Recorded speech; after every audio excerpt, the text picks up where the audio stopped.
Satani atangiye kumukorera ryari? Ntabwo ubundi mo kumukorera. Ako yigeze kumukorera? Nigeze kumukorera ariko sinimbuka ukwezi n'itariki namukoreye. Byari byatewe n'iki kugira ngo uvuga ati reka ngane Sekibi? Byari byatewe n'urukundo. Kunda se Sekibi? Nimba ari kurimo kubyumva. Yaguhemba gute? Ntabwo yampembye ahubwo yarandisha. Yaranyambuye. Uyu munsi ahubwiye ngo reka ndaguhe. Oya ntabwo mushaka wimbwira ibyo yampa ntabyo nshaka. Aguhaye inyungu naho? Oya nta nyungu afite. Arambura. Chakora kereka nyishyuye. Uyu munsi hano hanze hari ikibazo cyo muri ADPR ugasanga ari umukozi w'Imana umugore aravuze ngo nta mugore yamubatiza. Nawe ubona ko nta mugore yakubatiza? Cyaterwa no kwemera kwanjye cyangwa kwizera kwanjye. Kwemera kwawe kuguha iki? Ubundi kwizera kurarema niko bavuga.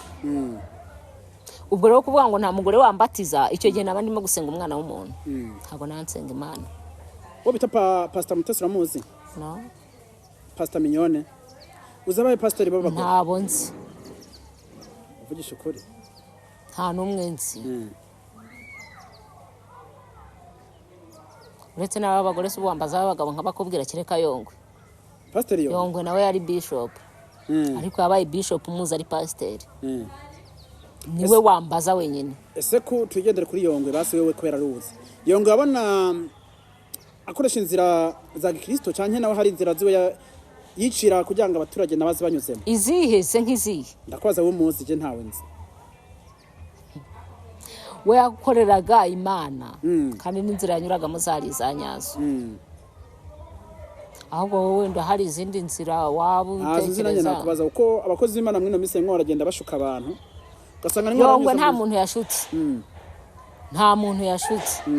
Kubera ko nje muzi Kimisagara ariho asengera. Nta muntu yigeze ashuka. Kandi nibyo yavugaga nibyo yerekwaga n'ubuhanuzi bwe bwarasohoraga. Yego. Nta muntu yashutse rero. Nabamuvuga nabamusebye. Je niko navuga. Nabamuvuga nabamusebye. Nabamusebye kereka wenda nimbe yarahindutse. Abasi bamusebye siba abandi nabo nyene babavuga ati reka tushingira ndi madini yacu. Byashoboka nago mbizi. Gusa bamusebye simbaza uretse nk'ibyo mba numva ku maradiyo ngo yagize ari cyangwa yanyanganyije ibyakoze iki. Ariko nje nzi ko ibyo bavuga bamusebye.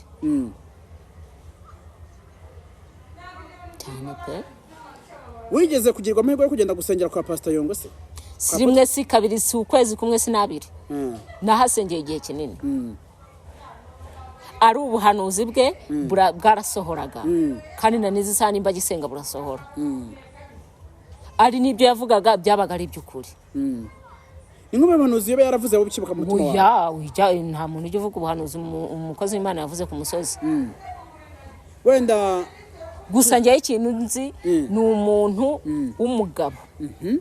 Waje gusengerayo arangije aravuga ngo hano hari umuntu ufite uburozi mu mufuka nabuzane. Abisubiramo inshuro ebyiri. Atahana mu rusengero. Abisubiramo inshuro ebyiri. Avuga ati hano hari umuntu ufite uburozi mu mufuka nabuzane. Yego. Umugabo mwiza ubona w'umusirimu. Umugabo araceceka. Ku nshuro ya gatatu Yongwe yaravuze atumva. Uwo mugabo uburozi afite abufite mu ishashi buri mu mufuka w'iburyo. N'ipantaro nabuzane. Ariko twagiye kubona tubona umugabo arahagurutse agiye imbere azamutse hejuru ku ruhimbi. Aho wicaye mu ntebe ntabwo utangiye kwishinja icyaha nawe se kandi. Gese naye kwishinja icyaha ubwo nari mfite. Tugenda gake. Ariko urabona ndinjije ku buryo nge najya kwikorera uburozi nkabujyana mu nzu y'Imana. Nta burozi nari mfite. Akagira nk'ukunya akabati wenda kubona ufite uburozi. Nari kwikubita hasi. Nese ngubwe ngo nari gukomeza nkahagarara. Jewe ntabwo nari mfite. Kandi nukuvuga uwo mugabo nawe yageze imbere. Aramubwira ngo kuramo uburozi ufite. Ari Pastor Yongwe. Ari Yongwe. Umugabo yaramubwiye ngo ntago ari uburozi. Ati kora mu mufuka ukuremo ibyo ufite. Yego. Umugabo akuramo kuko tubona ni ibintu biri mu gashashi. Yes, reka twongere tubahe ikaze mwe mudema gukurikirana ibiganiro byacu bya buri munsi. Reka tubahe ikaze, tubahe amahirwe n'imigisha mu byo murimo byose. Uyu munsi aho uherereye ushobora kuba wakoze bikanga ugahangana bikanga, ako komeza ushiremwo akabaraga, ejo bizagenda neza. Ubona ko byagenze neza, ntihujye canke ngo wihende, kuko iyi si ni gatebe gatoki, ibintu birahinduka. Ejo wasanga umeze nk'abasaba abo bimye. Madam, hari abantu hamwe ngo komera, nta kundi barakoze. urongera ijwi. Uyu munsi mikrofone ntabwo zatugoye. Baravuze ngo urugendo rw'ubuzima bwawe rwari rukomeye, ntabwo byari byoroshe, ariko nyine niko isi imeze. Nta kundi kandi ndabashimira barakoze ku nkomeza. Ngaho twagiye rero, tugeze mu rushako. Hajya turi mu buzima bwo gukura kwawe, tugeze mu rushako. Byari bimeze bitewe ugeze mu rushako bw'uwo muhungu bitaga ngo Elvis, canke uburozi wari ugiye kutubwira kuntu uburozi wabugumanye, cyane kuntu wagiye kuragwa n'imiryango. Nkabidusoreje twaciye bwaciye bwira, umwanya no wawe. Rero ntago naburazwe n'umuryango. Yego, Urabizi nubwo mfite umuryango ariko meze nk'utawufite nanone. Kubera ko ubwo duherukana nakubwiye ko kuva nava mu rugo ntigeze nsubiramo. yego, Ngewe biriya byo kuvuga ngo Elvis naramuroze, ntago namuroze mbishaka mu by'ukuri. urageza ku mikrofone kawe tumve. Ntago namuroze mbishaka. Yego, Buriya burozi bwaturutse Tanzania. Mu guturuka Tanzania, ngewe nabikoraga nzi ko ari ibyo bampaye bituma nkunda, nyine nkabimuha bigatuma nkunda. Ntabwo nari nzi ko ari bimuhindura kuriya. ese undi byanya byabaho uburozi butuma umuntu avuga ngo uyu muntu ndamwigaruriye mu Burundi abe umuntu wanjye bya Burundi. Ntabwo ibyo bintu mbizi, kubera ko nibyo nakoze ngewe ubwanjye, nanjye ntibyampiriye, ahubwo byahinduye umuntu ikigori cye. Uri kumva? Ariko nyuma baje kumuvura, nakubwo ni nko kumuvuza, kubera ko nawe umuryango we ntiwari uri hafi aho, ni inshuti ze n'abari bamuzi bamuvuje. Ariko saa hizi ngizi nabwo akababaro n'agahinda nkifite, naka wa mwana n'ubundi kugerana n'izi saha atitaho, kandi nanjye ubuzima bwanjye ari ntabwo. Uravuga ngo ndeze umwana wundi, wavuze ko ufite abana 6. Yego. Umwe ashobora kuba yaritabye Imana. Yego. Abana 5 biragoye kubatunga urumwe, birumvikana Biragoye. cyane. Uyu munsi ikintu nyamukuru wifuza ko umugabo wundi giteye uti? Saa hizi ngizi ndacyari ku rugamba. Ndacyari ku rugamba. Saa hizi ngizi uwo mugabo twabanaga arashaka ko twongera tukabana. Hakaba hari undi twakundanye kera, sinzi abantu bagiye kunteranya, nimbe baramuguririye, nimbe byaragenze bite, ubwe azavuga ku mwana mfite wa Elvis ari uwe. Ati uyu mwana ni wanjye. Ubushize n'umugore we yaraje turarwana, ansanze ahantu nari nibereye, turarwana. Ati uwo mugabo wanjye yarakubyaje none asigaye abahanga, kandi ndengana mu by'ukuri. Cyokora cy'ikintu nemera nuko uwo mugabo yaje akansangana nawe, arimo kungurira agafanta, turimo tuganira bisanzwe, ye n'ibyo umwana tutaranabigeraho, tuba dufataniye aho ngaho, tuba turarwanya. Twahuye inshuro 2 uwo mugore, ubwa mbere yansanze mu rugo turwanira mu rugo, ubwa kabiri umugore ni mukeba wawe? Ntago ari mukeba wanjye. Yego. Ni uwo mugabo wunderega, nimbe baramuguririye, nimbe byaragenze gute simbizi. Arongera ahura na wa mugabo wanjye twabanaga, uwo twatandukanye. Noneho ari uwo ngwaho Elvis yantereye inda. Birangiye nawe babararwanye, undi ati wantereye umugore inda. Kubera ko abo bagabo bombi ntago baze Elvis. Umwe ati wantereye umugore inda. Yewe nanjye babinzanamo. Ariko kubw'umujinya nta kintu nasobanuye, naravuze ngo bagiye kuntera inda, wowe wagiye he? Hari aho nari nagutumye. Saa hizi ngiza abo bagabo aho bahurira bararwana. Saa hizi ahantu ncumbitse mba ndaririwe. Mbega ndi ku rugamba noneho rurenze urundi. Tugendera mu buzima busanzwe. Ubundi imbaraga z'amasengesho n'imbaraga z'amarozi nizihe mbaraga zinesha ikindi mwinose sha izikora cyane n'iz'Imana. ugendera kuki Ubu saa izi ndimo kugendera kuz'Imana. Toke ku buzima bwawe tugendere mu buzima bwa misi yose buri muntu wese bivanye n'imyemerere yiwe ubona ikintu wemera kigakunda vuba n'icyayi Reka aho rero nkubwize ukuri we saa nibishe ku izi. giti cyawe twishe mu buzima busanzwe Reka nkubwire saa izi ngizi bitewe n'urugamba ndimo kurwana n'ibyo ndimo gucamo. ugende muri wowe tufata nk'aha bari abantu turimo turagenda tubona abemera Yesu Kristo n'abemera imyuka mibi nabahe bishugwa vuba Mana aho ngaho nawe umpaye urugamba rukomeye. Reka ubu urimo kubona ukabona ndacyafite umutwe wo gutekereza bitewe n'ibintu mba ndimo gucamo. Aho ngaho nawe rwose urangerageje. uyu munsi Kubera ko saha izi ushobora kuba wararetse Imana hari indi myuka ukorera ukabona urimo guhirwa sibyo hari n'urimo gukorera Imana akabona arahirwa cyangwa se akabona ntarimo guhirwa ubundi ikintu icyo ari cyo cyose Imana yabishatse kiraza ubundi satani n'Imana nicyo cyishura mbere nicyo cyishura bibangutse ni Imana yishura mu cyangwa se nanone bigaterwa n'icyo ukorera nuko wakizeye nuko kikurimo. uyu munsi turi ku kibazo cy'abana b'abakobwa bajukunya abana muri toilette Oya babo ntabwo mbashyigikiye. ubona biterwa n'Imana cyangwa biterwa na satani Ntabwo ari satani nta nubwo ari Imana. Ni umutima w'umuntu bw'abafite. Ni umutima wawe wowe ubwawe utuma uvuga utereka nkora iki kintu. none se imitima y'abantu ntabwo imeze kimwe Oya. itandukaniye Umubaji wayo ntiyayiringanije.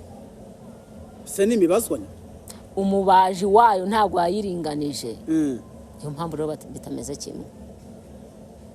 Ubwo rero nanjye ubwanjye ufite abo bana bose kandi batandukanye ntabwo nigeze ngira uwo mutima wo kuvuga ngo reka mfate umwana mujugunye muri toilette. Aho kugira mujugunye muri toilette nge naze we nkaza kugusura nanjye nkasohoka wenda nk'ugiye kuri iyo toilette nkagenda ngiye ariko umwana nzi ko musize mu maboko y'abantu bazima.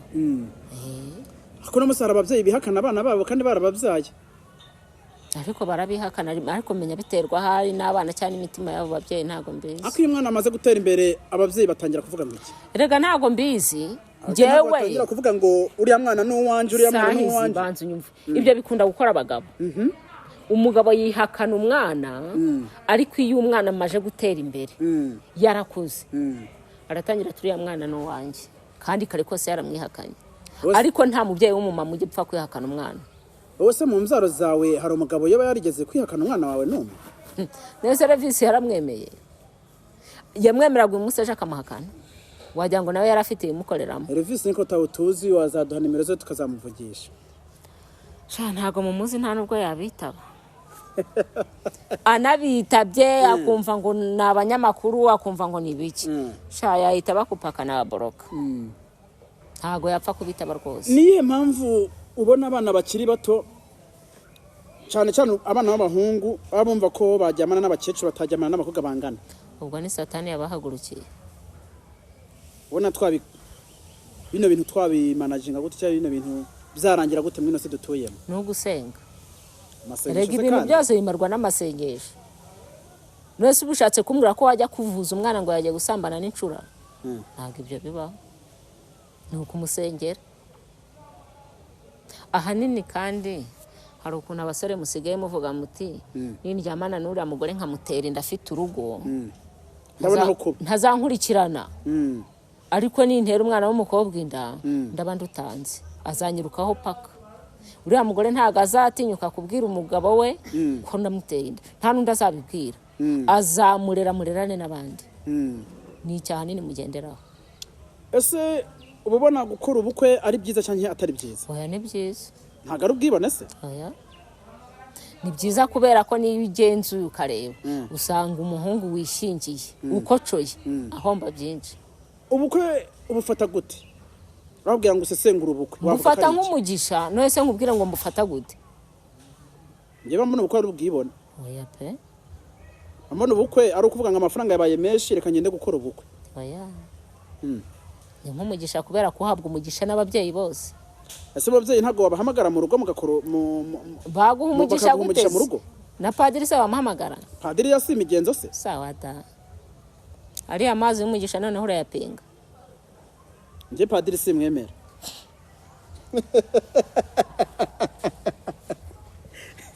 Wemera padiri? Rero wemera pasiteri se? Nje na pasiteri ntabwo mba tuba twemeranye. Wemera ndese? Nje nemera Yesu n'umukiza wanje ko munzi kare we witeka yamanuye akaza kuducungura. Nese hagati y'Imana na Yesu wemera nde? Nje nemera bose kuko umwe n'umwana wayo. Ubundi badareka twitangire wenda unjanye nk'icyo kiganiro twiganire. Ubusambanye mbere na mbere isi tarabaho bwatangiye he? Sha isi tarabaho rero sinarindiko. Wewe byagiye ubusambanye bwatangiriye. Nje numvisha bavuga ko ari ubwatangiriye kuri Adamu na Eva ariko icyo gihe sinarindiko. Wapi? Azimpamvu ubusambanye butatangiye kuri Adamu na Eva. Yesu yabyawe nande? Yabyawe na Mariya. Mariya yatewe inda yarande. Nta muntu wamuteye inda. Yavutse ku bwa Roho Mutagatifu. Roho Mutagatifu ninde? Ariko mana we. Kandi Roho Mutagatifu ari yateye inda. Nora si Imana itera inda. We tuganire ku byanzanye ntago hano ngewe naje kuburana iby'amadini. Je numva ko ubusambanye mbere na mbere bwatangiriye mu ijuru aho Yosefu yari umugabo wa Mariya ako baza kumuca inyuma kugira ngo ntibisasibirize mu baturage kugira ngo abaturage ntibabimenye cyane abantu hari batuye mu ijuru n'ababizi kugira ngo ntaze kubimenya Imana avuga ati ngirira ikigongwe ntubibwira abantu bivuga ati uyu muntu yabyawe kugwa mu Muhemu Mutagatifu. Noneho ubu nawe urimo gusambana mu isi nugera no mu ijuru uzasambana. Bakubwiye ko mu ijuru habaye indaya se? Hapi nashana mve ko nawe uri muri abantu acashigikira igihonomo. Yega ngiye buri muntu wese tubasha bwana nkumva ikintu atekereza. Ese undi madam uyu munsi uwaguha miliyoni 20 n'uwaguha umugabo agutungira abana bawe bose cyane akagusubiza abagabo bawe nike watora mbere? Dere naretse amafaranga nkajya gutora umugabo. Kuko baba rero. Ewe. Nafata amafaranga abagabo bakarorera. Vugisha ukuri. Ndakubwira ngo saizi baraza bakandwanira mu maso ubwo saho izo ndwanya ngiye nizo nkeneye. Amafaranga ya umva yava nk'umugabo. Kuko baba rero. Bakagumana ibyabo. Sinabura n'izi modoka yagonze nkaziyoza igitiyo. Yamaye. Ngase mayo mafaranga. Ese undi amafaranga banakemura ibintu byose mwino. Mayo mafaranga. Amafaranga akemura ibintu byose mwino. Igikemura ibintu byose n'amahoro. Amahoro. Ako hari amahoro y'amafaranga. Nabwira impamvu. Iyo ubonye ibihugu nka bya Iran, ibihugu nka bya Israel, ibihugu nka bya Amerika, bimwe birakora ziriya mbunda. Ziriya mbunda ntago bazishora. Ese abo barimo gupfa iki? Amafaranga. None se nyine. Ntago amafaranga azana amahoro. Nese kandi aravuze ngo azana amahoro. Nese u Rwanda kuki mutarimo kurwana n'ahandi? Cyo dufite amahoro. Murayafite nyine. Nese nuko mukize? Dufite n'amafaranga. Ariko mukize kurusha Amerika se? Mukize kurusha Amerika? Yego. Cyangwa kurusha Iran? Dukize ku mutima kandi dukize no ku bushobozi bwacu butubereye. Umutima rero niwe wazanye amahoro. Ubundi wasenze Imana uburiki. Sema dakoma mbona ibintu byo kuba wizera Imana kumengo ni cyazo kuri wewe. Ese undi utangiye gukorera Satani ryari? Ariko Mana yanjye kandi urongeye. Ushaka kunganiriza ku Mana, ushaka kunganiriza kuri Satani. Ndashaka ikintu kimwe. Satani nawe ni umukozi n'Imana nayo ni inkozi. Tigendera watangiye gukurikirana Satani ryari? Ntagongera kumbaza ku by'Imana se? Oya. Imana tukatwiganire kuri Satani. Satani watangiye ntagongera kugarura Imana mu kanwa kawe. Oya. Ntutume turwanira humbabarire. Mbaza ku kintu kimwe kandi ari nacyo usoreza. Tuganire kuri Satani. Satani watangiye kumukorera ryari? Ntago ubundi mo kumukorera. Ako yigeze kumukorera. Nigeze kumukorera ariko sinimbuka ukwezi n'itariki namukoreye. Byari byatewe n'iki kugira ngo uvuga ati reka ngane se kibi. Byari byatewe n'urukundo. Kunda se kibi? Nimba ari kurimo kubyumva. Yaguhemba gute? Ntago yampembye ahubwo yarandisha. Yaranyambuye. Uyu munsi ahubwo ngo reka ndaguhe. Oya ntago mushaka wimbwira ibyo yampa ntabyo nshaka. Aguhaye inyungu naho. Oya nta nyungu afite. Arambura. Chakara kereka nyishuye. Uyu munsi hano hanze hari ikibazo cyo muri ADPR ugasanga ari umukozi w'Imana umugore aravuze ngo nta mugore yamubatiza. Nawe ubona ko nta mugore yakubatiza? Cyaterwa no kwemera kwanjye cyane kwizera kwanjye. Kwemera kwawe kuguha iki? Ubundi kwizera kurarema niko bavuga. ubwo rero kuvuga ngo nta mugore wambatiza icyo gihe naba ndimo gusenga umwana w'umuntu ntabwo nansenga Imana. Wo bita Pastor Mutesi uramuzi? No. Pastor Mignone uzabaye pastor baba Ntabo nzi. uvugisha ukuri Nta n'umwe nzi. Uretse n'aba bagore se ubambaza abagabo nk'abakubwira kireka Yongwe. Pastor Yongwe nawe yari bishop. Ariko yabaye bishop umuzi ari pastor. Niwe wambaza wenyine. Ese ko tugendere kuri Yongwe basi wewe kwera ruzi. Yongwe abona akoresha inzira za Gikristo cyane nawe hari inzira ziwe yicira kugira ngo abaturage nabazi banyuzemo. Izihe se nk'izihe? Ndakwaza wo muzi je ntawe nzi. We yakoreraga Imana kandi n'inzira yanyuragamo zari zanyazo. Ahubwo wowe ndo hari izindi nzira waba utekereza. Nakubaza uko abakozi b'Imana mwino mise ngo baragenda bashuka abantu. Gasanga Yongwe nta muntu yashutse. Nta muntu yashutse. Kubera ko nje muzi Kimisagara ariho asengera. Nta muntu yigeze ashuka. Kandi nibyo yavugaga nibyo yerekwaga n'ubuhanuzi bwe bwarasohoraga. Yego. Nta muntu yashutse rero. N'abamuvuga n'abamusebye. Je niko navuga. N'abamuvuga n'abamusebye. N'abamusebye. Kereka wenda nimba yarahindutse. Abasi bamusebye siba abandi nabo nyene babavuga ati reka tushingira ndi madini yacu. Byashoboka ntago mbizi. Gusa amusebye simbaza uretse nk'ibyo mba numva ku maradiyo ngo yagize ari cyangwa yanyanganyije ibyakoze iki. Ariko nje nzi ko ibyo bavuga bamusebye. Cyane pe. Wigeze kugirwa amahirwe yo kugenda gusengera kwa Pastor Yongwe se? Si rimwe si kabiri si ukwezi kumwe si nabiri. Nahasengeye igihe kinini. Ari ubuhanuzi bwe bwarasohoraga. Kandi na nizi sana imba gisenga burasohora. Ari nibyo yavugaga byabaga ari by'ukuri. Ingube bahanuzi yaba yaravuze abo bikibuka mu mutima wawe. Nta muntu ujye uvuga ubuhanuzi umukozi w'Imana yavuze ku musozi.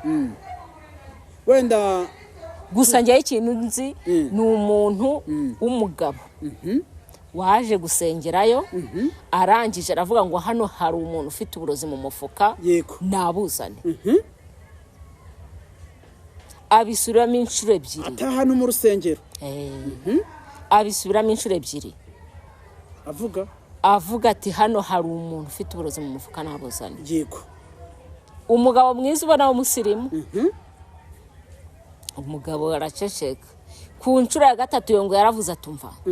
Uwo mugabo uburozi afite abufite mu ishashi buri mu mufuka w'iburyo. N'ipantaro nabuzane. Ariko twagiye kubona tubona umugabo arahagurutse agiye imbere azamutse hejuru ku ruhimbi.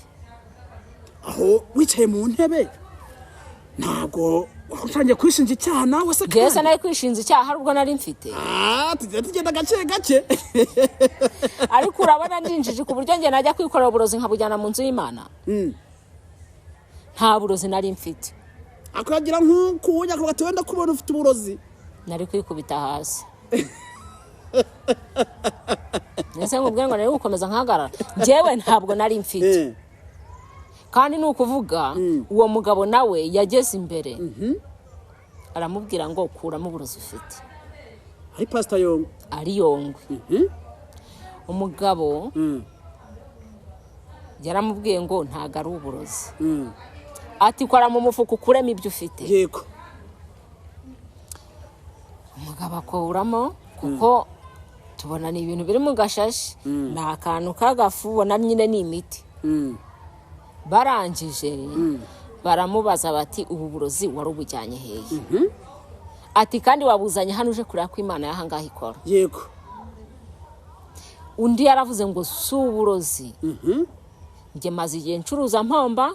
Ati ikintu cyo nemeza iyi miti nyivanye mu bapfumu. Bambwiye ko ngenda nkayinyagiza ahantu ncururiza. Ubundi abakiriya bakaza. Baranje baramubwira ati umuti ntago ari gutuma abo bakiriya baza. Ubu n'uburozi bari baguhaye nta nicyo byari kuzakumarira. Urumva ko Imana mu byanya byirigaragaza hiri hose ni nyembabazi cyane. Uwo mugabo se byarangiye gute? Uwo mugabo yarababariwe n'Imana canke Imana kwigira ibanga kandi ari nyembabazi nta kuntu yabitaramubabariye kubera ko yabonye byanze bikunze ibyo umugabo nawe yishoye matabizi. uzi igihano mpaye ngiye gushakisha uwo mugabo murakoze cyane ugiye gushakisha uwo uwuheze mugabo uwuheze uwo mugabo yatwaye uburozi mu rusengero tuyiganirire urabura gushaka Yongwe ugashaka uwo mugabo oya Yongwe we nzamushaka tuganire ako uwo mugabo atwihera ubuhamya bw'ubwo mu rusengero uko byagenze ageze mu rugo ukuntu byagenze ubwo bucuruzi bwe ukuntu bwagenze arimo inkuru cyane urakoze cyane namwe murakoze